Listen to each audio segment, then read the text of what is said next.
Hi,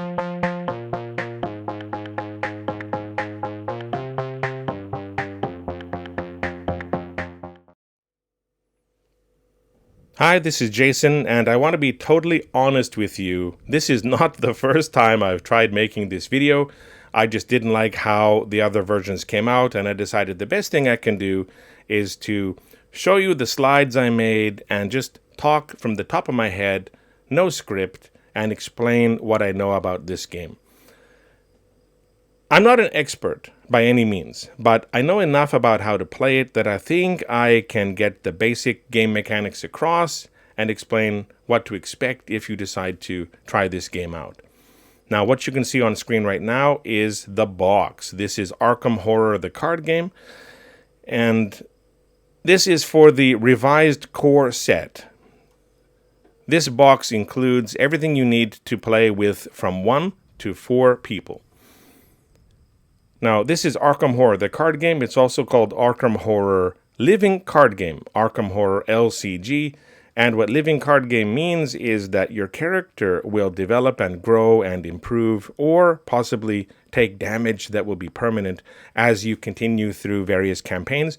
You can buy other campaign sets and continue on with the characters you create here.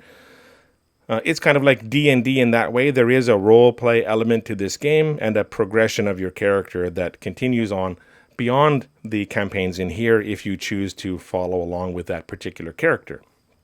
Now, moving to the next slide. When you open the box, you find lots of cards and lots of tokens. Now, what you see on screen now is what you see on the table as you play. These are the cards and tokens that are directly related to the gameplay during the game.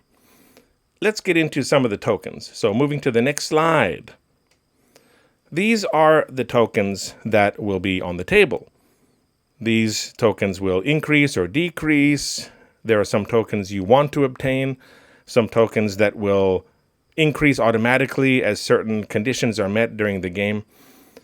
Some of these tokens you don't want them to decrease because that will harm your character. And I'll explain more about these tokens a bit later. Moving to the next slide. These tokens are basically your dice.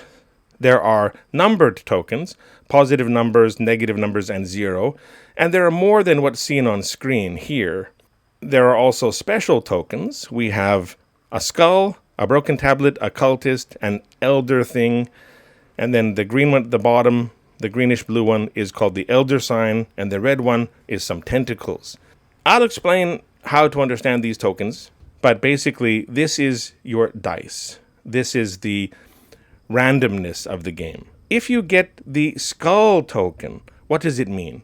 Well, you have to refer to the card for the scenario that you're playing. The card for the gathering, and this side shows the easier standard version of the gathering. In this case, skull means minus X. X is the number of ghoul enemies at your location. If there's one ghoul at your location, if you have a skull token, that becomes -1 to your skill test. If there are no ghouls, it's just a 0. And this card explains what the cultist token means and also what the broken tablet means. If you flip the card over, it shows the difficult or hard version if you choose to play at that level. And if you change scenarios, you have to refer to that scenario's card explaining what these special tokens mean. The next slide. This is the Elder Sign, this greenish token. This is not on the scenario card. This is on your character's card. Each character has some special abilities, and they're explained on the character's card. If you have an Elder Sign token, you have to check your character's card to understand what to do next. Now, the next slide. This is the red one. Auto fail. If you have this token, you failed your skill test, period. You don't want to see this token when you play. All of these tokens are your dice. So how do you use them? So the next slide, Chaos Bag. Those tokens are called Chaos tokens, and they live in the Chaos Bag. So you shake it up, you reach inside without looking, and you pull out one of those tokens, and that tells you the result of your dice throw, basically. If it's a positive number, negative number, a 0, or one of the special tokens, that is the result of your skill test if you're making a skill test. Now, let's move on to the next slide. There is a lot to learn if you play this game, but luckily the revised core set comes with these 2 books. One book is called Learn to Play, and that gives you a very nice overview of how to play the game, and it also starts you off on your first scenario. The second book is called the Rules Reference. This has everything, every kind of rule you would ever need if you play this game. And believe me, I've looked back at these books very often when I play. There's always something I want to check, there's something I forgot, there's something I'm confused about. These books are very handy, and they're both in the revised core set. These are the tokens that are directly related to your character. There are health tokens, sanity tokens, and resources. Now, as you play, your character might take damage. It might be physical damage, that would be health, or it might be mental damage, that would be sanity. If your character's health score or sanity score reach 0, your character is out of the game. Your character is not dead, but it's just removed from that scenario. You can still play that character, but there are other aspects that might make the character unplayable in the future. The resource tokens are spent on certain things as you play the game, and I'll explain how those are used later on. Now, the next slide is an example of a character. Let's take a look at the next slide. This character is Roland Banks. Now, at the bottom on the right, you can see he has 9 physical health and 5, basically, sanity points. So that means if he takes damage to his sanity 5 times, he will be knocked out of the game. If he takes damage to his health stats 9 times, he'll be out of the game. At the top on the right, you can see his stats. He's got 3 intelligence, 3 investigation, 4 for attack, and 2 for evade. And that will come into play depending on what kind of skill test you're having. And it also explains anything special about this character. On the right in the center, you can see the star-shaped elder sign. So this shows the elder sign effect. And if you happen to pull the elder sign out of the chaos bag, that gives you a +1 for each remaining clue at your location. And I'll explain more about clues later. But let's go to the next slide. We can look at another character. This is Daisy Walker. Now at the bottom on the right, you can see she's got 5 health and 9 sanity. So if she takes 5 points of physical damage, she's knocked out. If she takes 9 points of mental damage, she's knocked out. On the top right, you can see her stats: 3 intelligence, 5 investigation. Investigation is also called lore, but it's used for investigation, so I like to say investigation. She's got 2 for attack and 2 for evade. So she's got different skills and different weaknesses and strengths compared with Roland. So which character you use will decide how you play the game. Your character comes with cards. This card shows the Research Librarian. In the top left corner, it says Asset. Assets are cards that you can choose to equip to your character. To do that, you'll pay the point value. In this case, it says 2. So you'll take your resource tokens and you'll spend 2 resource tokens. And that means you can take this asset out of your hand and put it on the table and equip it to your character. This is now part of your character.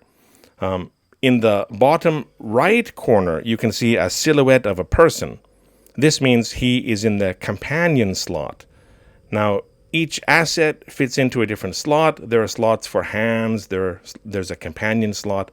So make sure that you don't go over the limit that you have. For example, you have 2 hands. That means you have 2 hand slots. If you have 3 cards with hand slot, you can't use all 3 at the same time, of course. Now, in the center, it explains what this card does. And this specific card at the bottom, we can see it has 1 health and 1 sanity. If your character takes any damage, you can put the damage onto this card instead of on your character, which will help protect you. If this particular card reaches 0 for health or sanity, it will be removed from the game. Now, towards the top left, under the number 2 and the word asset, you can see another icon. In this case, it is the evade icon. If you don't equip this card to your character, you can keep it in your hand. If it's in your hand, you can use it as a bonus to your skill check, in this case, evade. If you're having a skill check for evasion, this will give you +1 to your basic evade stat.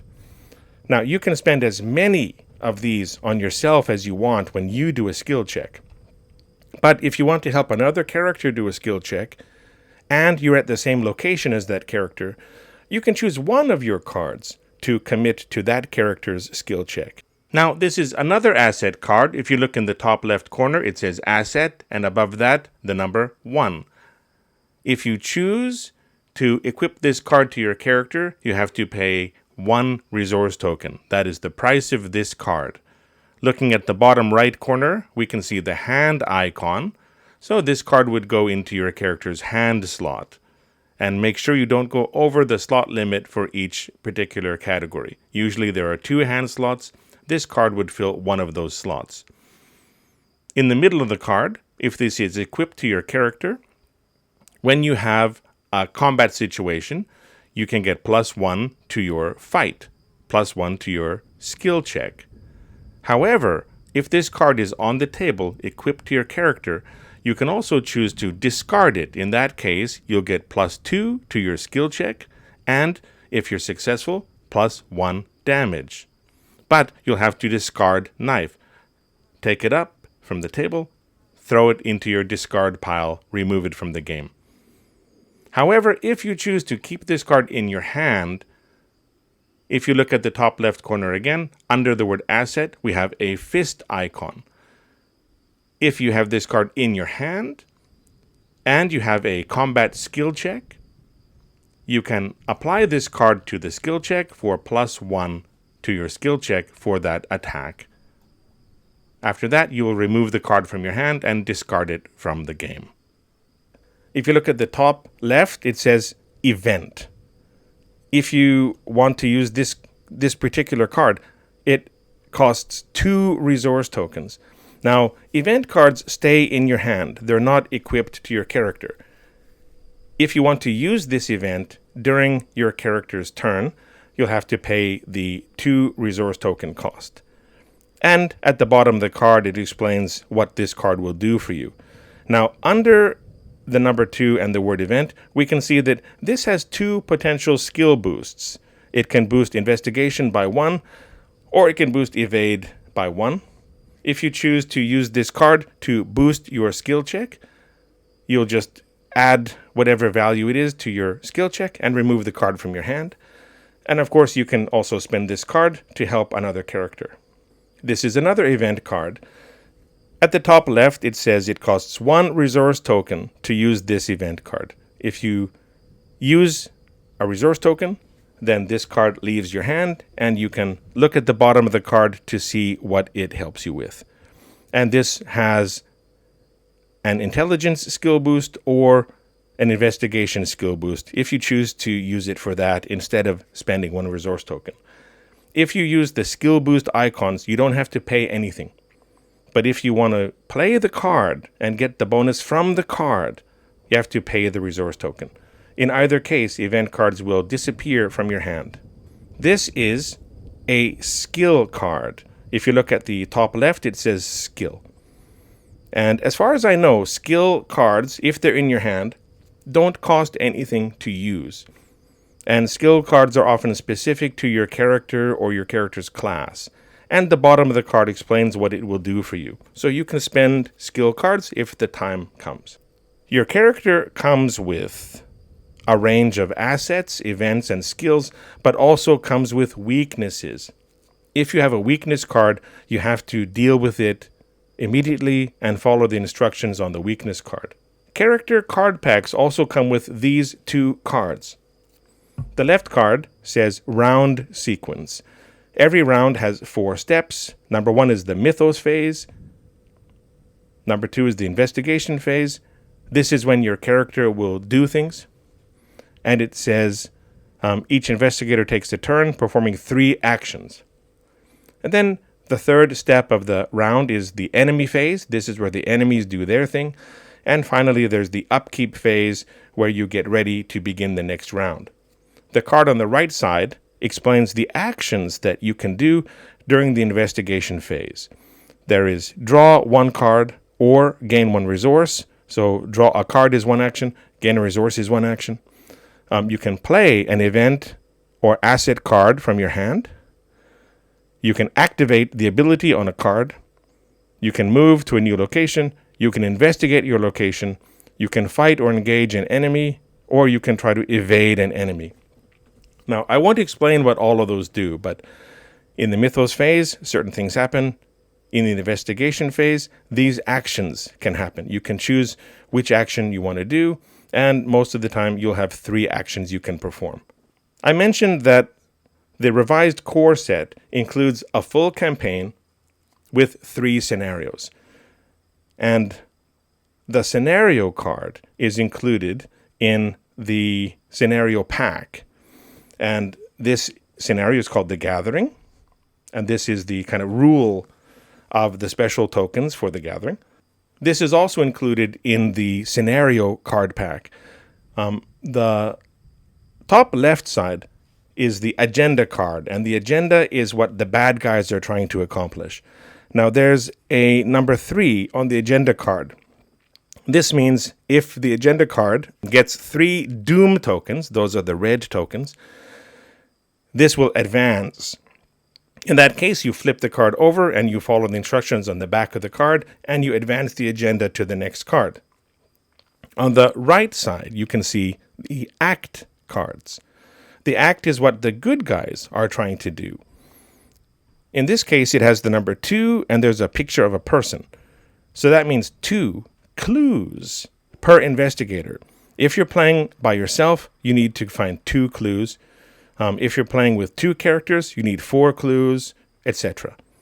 So this game is basically a race. Which side can advance their cards to completion first? If the bad guys advance completely through the agenda cards, you lose the game. If the good guys advance the act cards completely through completion, you win the game. And there'll be certain times during the game when it tells you if you should place a doom card or how you should use your clues. The scenario pack also includes encounter cards. And encounter cards are things that your characters have to deal with. They might be enemies, like this card. This card says Swarm of Rats. At the top, on the left, there is a fist. This means the attack power of this particular enemy. So this fist says number 1, so this enemy has an attack value of 1. On the right side, there's a shoe, and that is for evasion. This enemy has an evasion value of 3. And in the center, there's a 1. This is how much health this enemy has. This enemy has 1 health. Roland has 4 attack. If you look at the top, next to the picture of the fist, there's a number 4. So his attack value is 4. Now, the Swarm of Rats had an attack value of 1.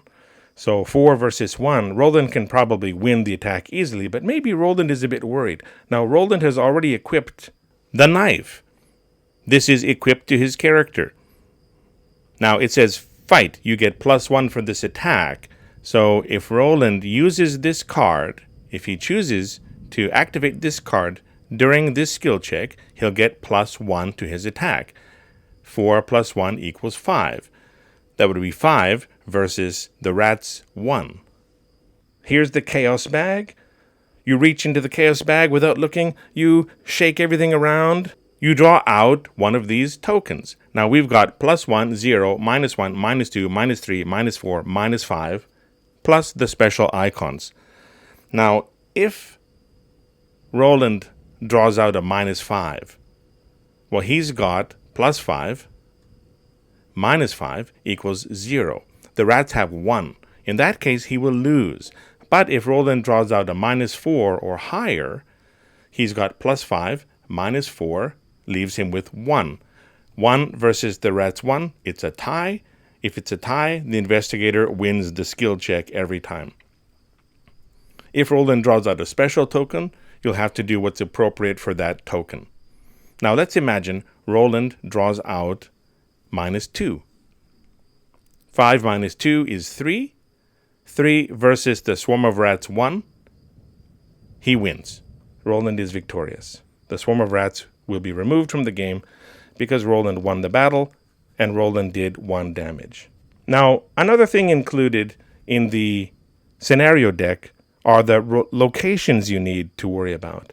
Now, on the left, you can see attic, and there's a very small description of what's in the attic. This means you haven't entered the attic yet. It's on the table in front of you, but you haven't moved into that room yet. So you don't know what's actually in there.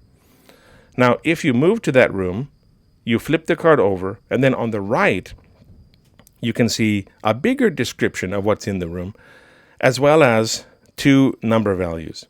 On the right card, on the left side, there's a 4 in a black circle. This is called the shroud value. So this means the difficulty of investigating this room. Now, there's also on the right side a 1 with a person's head next to it. This is how many clues there are in this room. If you want to complete this room, you have to find the clues. So you investigate the room, your investigation score versus the shroud score. If you're playing 1 character, there's 1 clue. If you're playing 2 characters, there are 2 clues. It says 1 clue per character. So the attic has a shroud value of 4. Roland has an investigation value of 3. So that's Roland's 3 versus the room's 4. So Roland is at a big disadvantage. Roland has an event card in his hand. So he chooses not to play the event card and spend 1 resource token. No. He chooses to use the investigation icon and use this as a skill boost for his investigation. So his 3 investigation plus 1 from this card gives him a 4. So now it's a 4 versus a 4. That's still very difficult to win. Roland reaches into the chaos bag again, shakes everything around, and he draws out one of these tokens. Now, the +1 makes him win. The 0 lets him win. But anything else will probably make him lose. So let's imagine he pulls out a -2. So he has a 4, -2 leaves him with 2. Now going back to the room has a shroud value of 4. So Roland's 4 minus 2 becomes 2. And then his 2 investigation score will fail because the room has a 4 shroud value. So basically, when you play the game, there are game mechanics. You have skill checks, and you can increase your likelihood of winning them by using certain cards that you can acquire as you play. You might take damage, which will injure your character and possibly knock your character out of the game.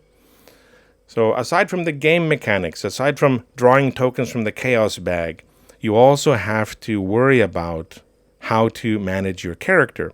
So knowing your character's weaknesses and strengths, knowing your character's skill values, knowing how much health and sanity your character has, monitoring your character tokens for health and sanity, acquiring as many research tokens as possible so that you can buy cards, or rather use cards, because cards cost tokens for the most part. Those are all things that you have to think about as well when you play. Which character are you choosing, and how should you play that character? So it's nice to get to know various characters and how to play them. You can't just play this the same way every time if you change characters. And also, when you're drawing cards, you might not get the cards you need. You might get encounter cards that are difficult for you to overcome. This game, even though you'll play the same scenario, it will be different almost every time you play it. So this has been my basic overview of the mechanics and what to expect if you open this game. It is confusing, and there's a lot to wrap your head around. I'm still learning, but if you are new to this game, or if you haven't gotten this game yet and you're considering getting it, I hope this video is helpful to you. Thank you for watching.